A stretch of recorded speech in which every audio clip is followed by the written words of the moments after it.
So when I was about 14, I went to go visit my grandma in Florida. Florida has always been a spiritual place for me ever since I started visiting there when I was like 12 or so. So honestly, if anywhere this were to happen, it would be Florida. At this time of my life, I was really getting into Wicca and like empathy and the clairs and psychic abilities in general. I was really starting to understand that humans have the access to psychic abilities, and this really fascinated my 14-year-old brain.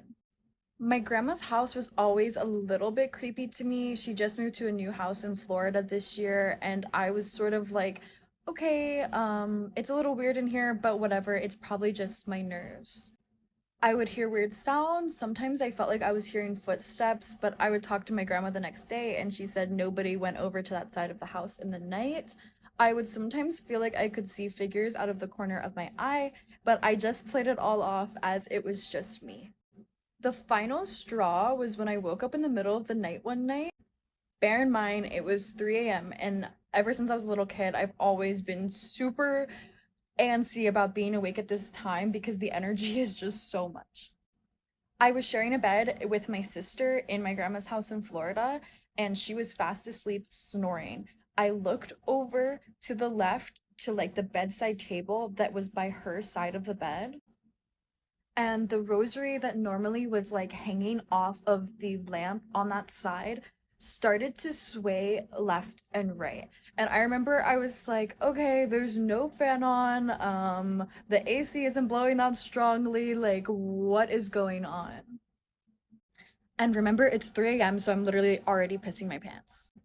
Then I heard footsteps in the hallway so clearly, and the closet door of that room started to make like a sound. It was like a sort of like a creaking sound, like something was moving in it, but not like moving around a lot. Like something was just standing there and it was creaking because of the weight on the floorboard, if that makes any sense. I looked back over to the moving rosary because I was so freaked out and I was about to go turn on the lights. And literally, as I was like, okay, I'm turning on the lights, a candle turned on that was on that same like nightstand. It had like a lamp, a picture, a candles, the rosary, some other stuff. The candle created a flame. It turned on. I candles don't turn on, so I absolutely started to lose my shit.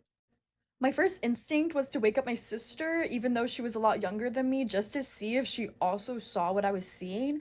As I started to wake up my sister, the candle went back out. Excuse me?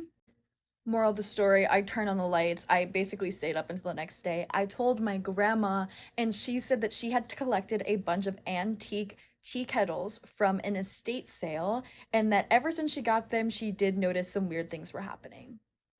My grandma is super into the spiritual world and Christian, and honestly, I just would have liked a warning. So I would like to hear your ghost story now as well, and I have plenty of others if you'd like to hear them. Okay, we bought this house about 8 years ago, and we bought it from an older couple. And the husband was in pretty poor health. Their names were Melvin and Violet. And about 6 months after we moved here, I woke up. Some people say I was having a dream, and I heard the door. And I said, "Hello." And I heard a man's voice say,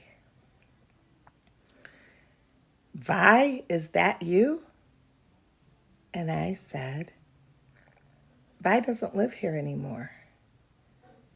And the voice said, "Oh, I forgot. Take care of the place, will you?"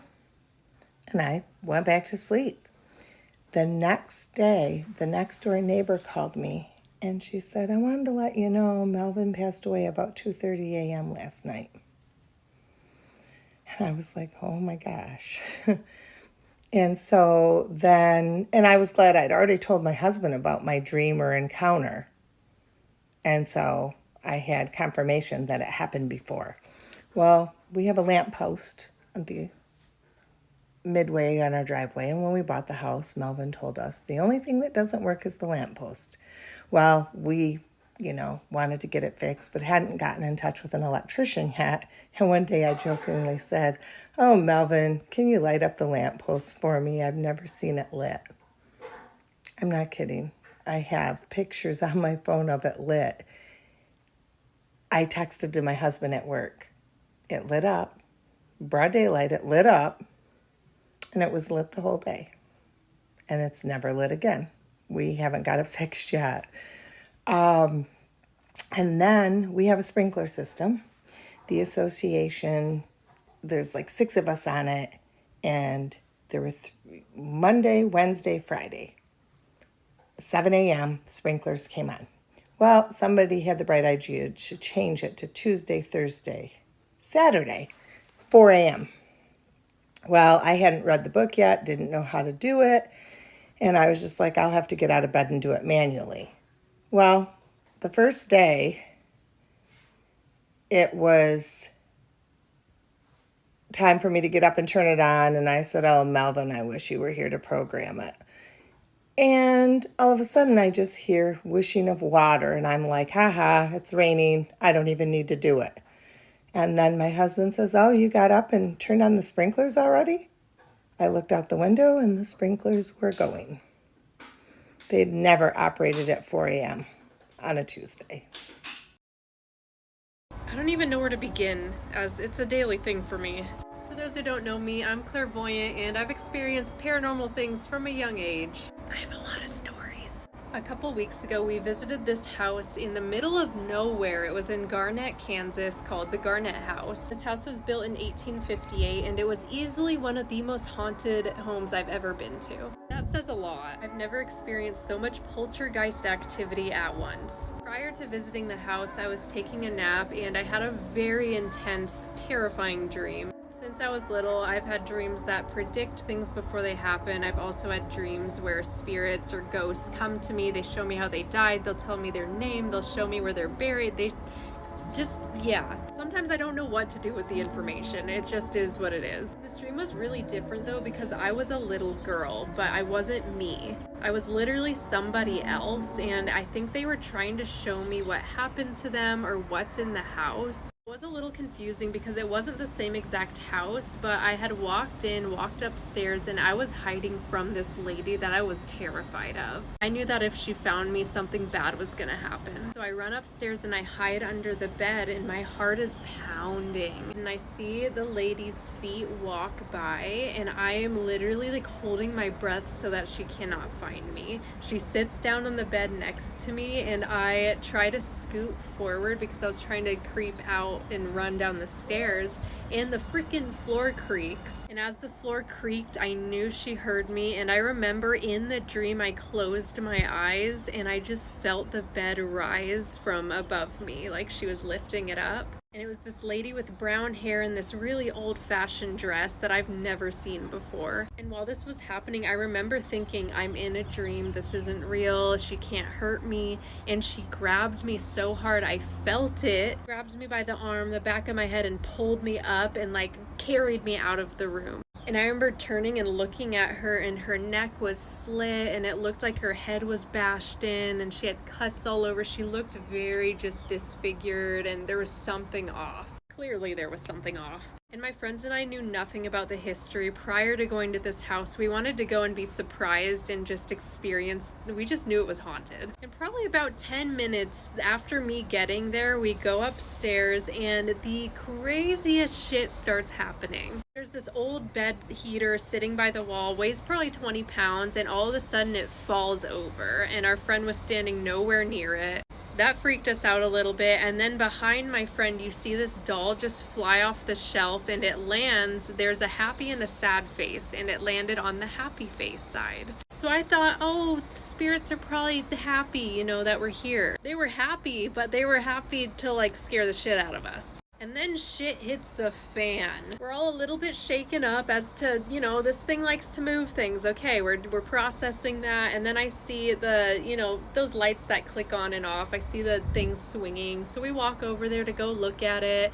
All of a sudden, my boyfriend freaks out. There's this ball that flies off the shelf, and then he turns and there's this doll that was sitting on a chair that they believe the doll is haunted. It falls off, the rocking chair starts rocking by itself. He screams, he pulls out his back, injures himself really badly. He could not breathe. I've never seen him in so much pain. And we're all freaking out. So we're trying to get out of there. I was trying to keep my cool. Everyone was screaming. I was like, okay, we need one person to like be chill. So I was trying to keep my cool and set boundaries with the spirits because they were getting at it. It then decides to knock something else off the shelf, and then we were like, okay, we need to get down outside and just breathe. And as we're all sitting outside, there's this entity that's a shadow with a big smile on its face. It walks out of the house, has its smile, and walks back in.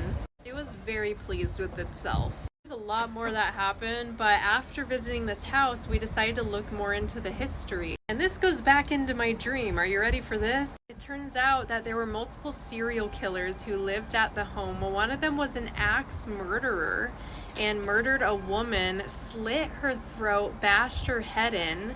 Exactly how I described the lady in my dream. There's also a little girl seen throughout the house, so did she have anything to do with that lady who was murdered, or was she just scared showing me what's in the house?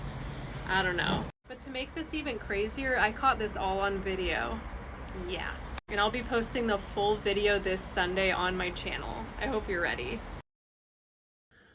So I want to preface this by saying that I don't have any sort of like special sight. I've never seen anything. I've never seen like a person or an entity or anything of that nature, so to speak.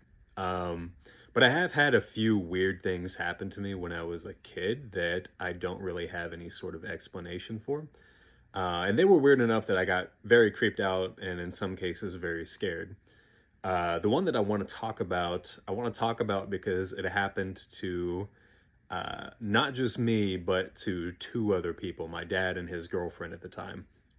And that way I know that I'm not sort of alone in maybe this delusion because I've got accounts of two other people who were there. So this all started when I was maybe like 11, and I was going through that age where I didn't believe in anything. I thought that everything was fake and it was cool to not believe in all the stuff you believed in when you were a kid. And, this didn't really have any sort of consequences. But one of the things that I liked to do when I was a kid was I would go with my dad to look at these houses that were being built. And we wouldn't tell anybody that we were showing up to these houses. They were just, houses in the process of being built. We would just show up and let ourselves in, which, maybe we shouldn't have done, but we did.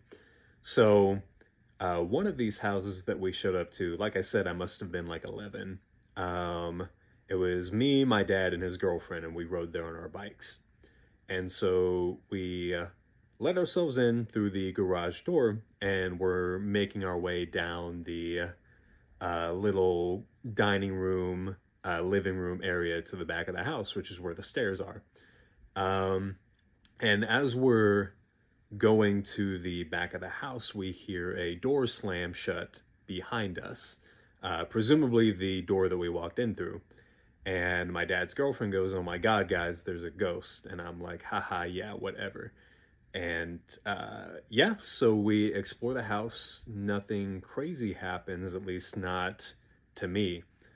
We split up at this point to kind of just take a walk around, and we end up reconvening in that sort of living room dining area.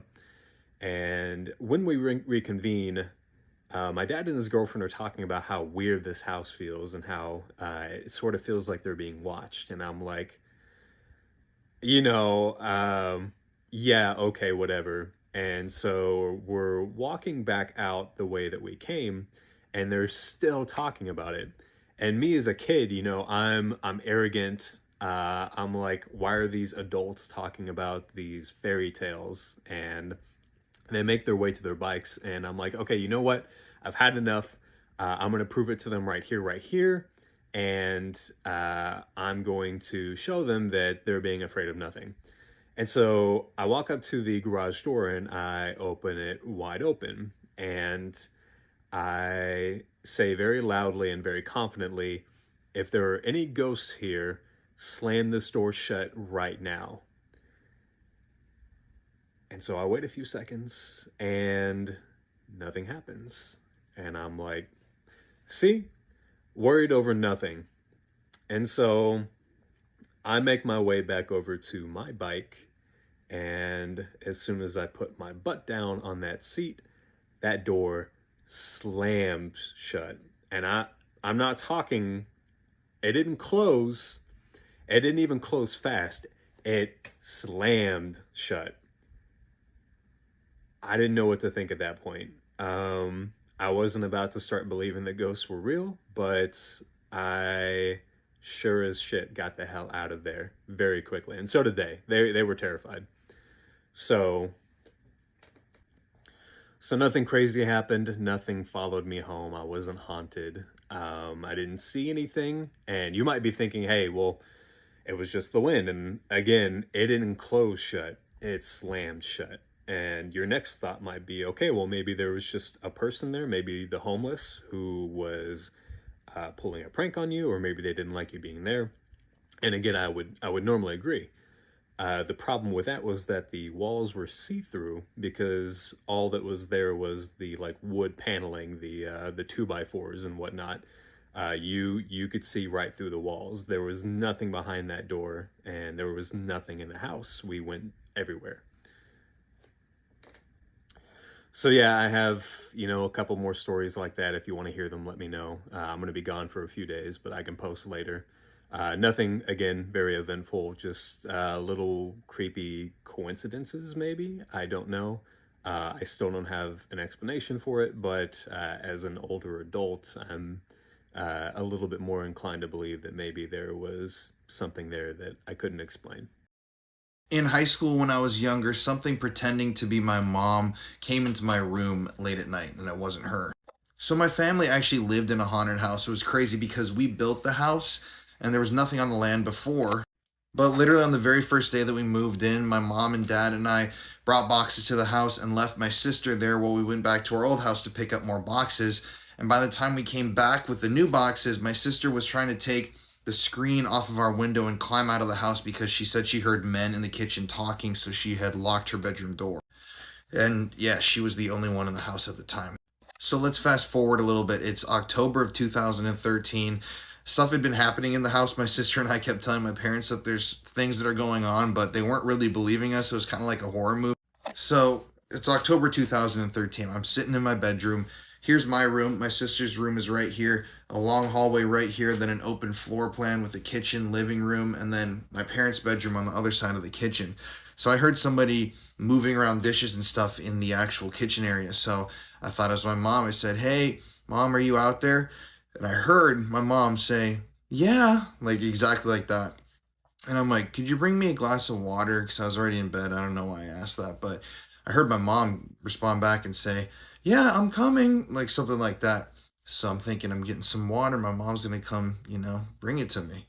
And I heard that it's so crazy. I hear her walking down the hallway all the way up to my bedroom door.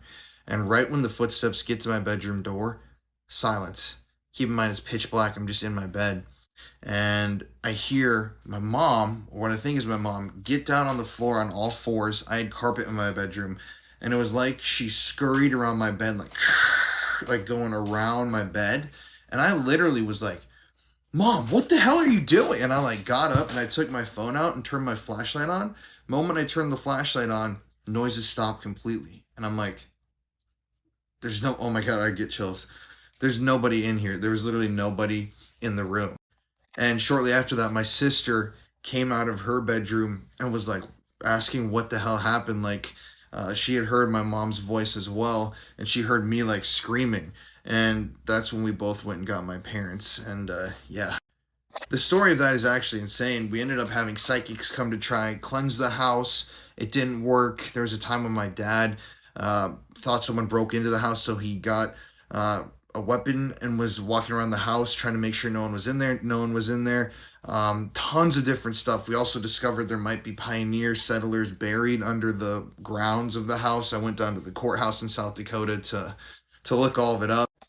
And yeah, I could go on for days and days with ghost stories, but that was definitely the creepiest. Hearing my mom's voice and it walking up to my door and then crawling around on all fours. That's some shit that I don't know if people really believe still. I don't know if you're believing this, but that 100% happened to me. And that was one of the reasons why I got into the career of wanting to paranormal investigate. Because once you have an experience like that, you're kind of in the world and you can't get out of it. At least I couldn't.